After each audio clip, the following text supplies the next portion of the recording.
يا ماما هتزعل قوي. الغلط حصل، بس السؤال المهم، هتعمل ايه؟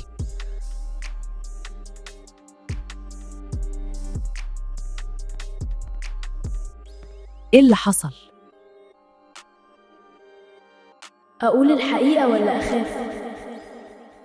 طب لو ماما زعلت؟ مش انا يا ماما اللي كسرته، يمكن كان محطوط غلط.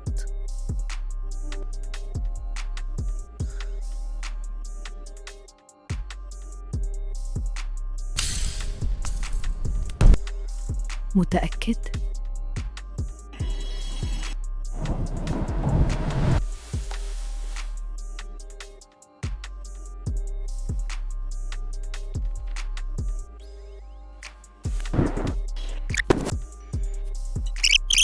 لا، أنا هقول الحقيقة.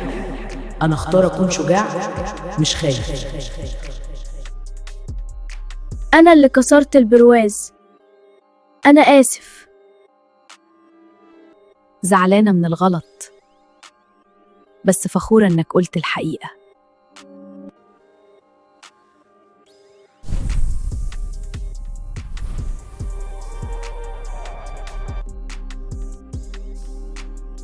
يعني جسمي بيعرف اني كذبت حتى لو محدش عرف؟